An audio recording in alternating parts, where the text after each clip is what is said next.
आज की कहानी डर और अंधविश्वास से बुनी है। ये कहानी है खेतपुर गांव की, जहां एक श्राप ने सब कुछ बदल कर रख दिया। चलिए देखते हैं कि खेतपुर में आखिर हुआ क्या था। सोचिए, एक गांव, खेतपुर। 3 महीने हो गए, पानी की एक बूंद तक नहीं गिरी। जमीन में दरारें पड़ चुकी थीं और आसमान में सिर्फ धूल भरे बादल छाए रहते थे, पर बरसते नहीं थे। गांव वालों के दिलों में एक अजीब सा वहम घर करने लगा था। उन्हें लग रहा था कि या तो उनकी देवी कालिका उनसे रूठ गई हैं, या फिर किसी ने पूरे गांव पर कोई श्राप डाल दिया है। तो कहानी के इस पहले हिस्से में हम बात करेंगे गांव के सूखे की और उस एक औरत की जो सबकी अकेली उम्मीद थी, सावित्री। गांव वाले उसे वैद्यमयी कहकर बुलाते थे, मतलब बहुत इज्जत से। हर घर में उसका नाम सम्मान से लिया जाता था। किसी को बुखार हो या किसी औरत को बच्चा होने वाला हो, एक ही नाम था, सावित्री। वो उस नाउम्मीदी भरे माहौल में उम्मीद की तरह थी। और फिर वो एक रात आई। गांव की एक औरत, रूपा, को बच्चा होने वाला था।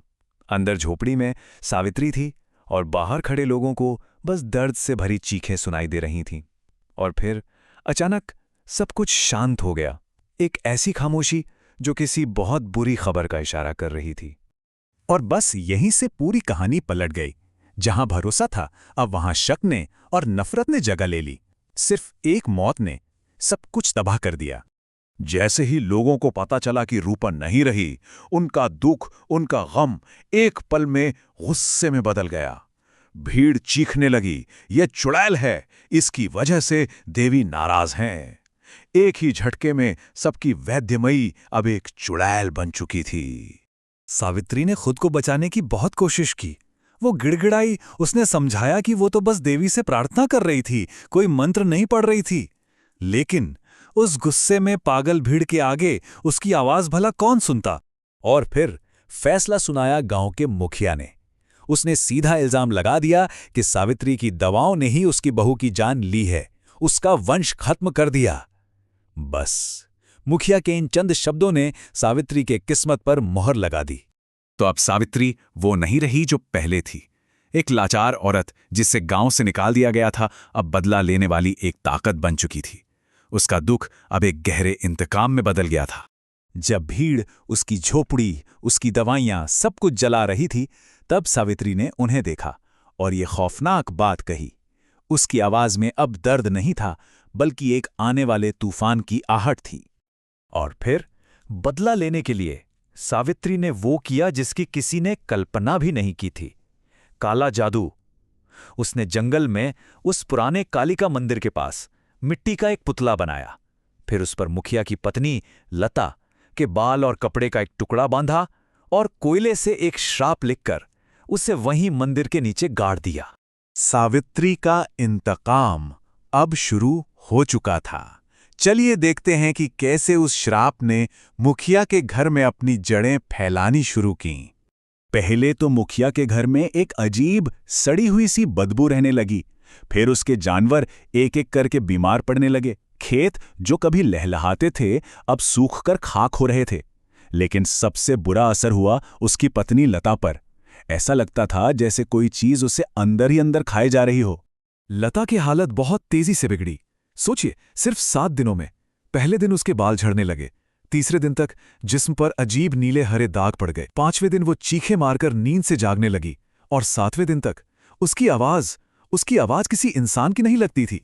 अब मुखिया को ये समझ आ गया था कि ये कोई मामूली बीमारी तो बिल्कुल नहीं है। अपने परिवार को यूं तबाह होते देख वो भागा भागा गांव के पंडित के पास गया। पंडित ने घर में कदम रखते ही और लता की हालत देखते ही सब कुछ समझ लिया। उसने साफ साफ कह दिया, ये कोई बीमारी नहीं, ये काला जादू है। एक ऐसा जादू जो जिंदगियां तबाह कर देता है। तो सवाल ये था कि आखिर इस श्राप की जड़ क्या है, कहां से आ रही है ये मुसीबत और इसे रोका कैसे जाए। पंडित ने बताया कि इस पूरे श्राप का केंद्र वो मिट्टी का पुतला है जो पुराने कालिका मंदिर के नीचे दबा हुआ है, और एक चेतावनी भी दी कि अगर अगली पूर्णिमा से पहले उसे निकालकर खत्म नहीं किया तो लता की मौत तय है।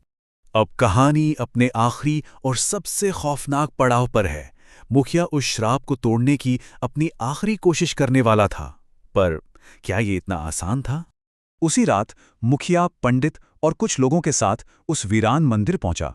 जैसे ही उन्होंने जमीन खोदना शुरू किया, हवा एकदम सर्द हो गई, माहौल में एक अजीब सा डर घुल गया। और तभी उनका फावड़ा किसी सख्त चीज से टकराया। जब उन्होंने उस कपड़े में लिपटी चीज को बाहर निकाला तो देखा कि वह मिट्टी का पुतला था और उसके सीने पर कोयले से लिखा था, तेरा सुख मेरी प्यास। ये सावित्री का पैगाम था। ये कोई मामूली श्राप नहीं था, ये तो रूह का बंधन था। मुखिया ने गुस्से में उस पुतले को तोड़ने की, जलाने की हर कोशिश की, लेकिन वो टस से मस नहीं हुआ। पंडित चीखा, बहुत देर हो गई, ये श्राप अब तुम्हारे खून में मिल चुका है। अगली सुबह लता अपने बिस्तर पर मरी हुई मिली और उसके पास वही पुतला पड़ा था। बस फर्क इतना था कि अब पुतले का गला झुलसकर काला पड़ चुका था। तो सावित्री का बदला पूरा हो गया। गांव वालों के लिए उसके आखिरी शब्द एक पहेली छोड़ गए। इस कहानी के बाद खेतपुर के लोगों को ये सोचने पर मजबूर होना पड़ा कि असल में मरा कौन था, लता या वो विश्वास जिसे उन्होंने अपने ही हाथों से आग लगा दी थी।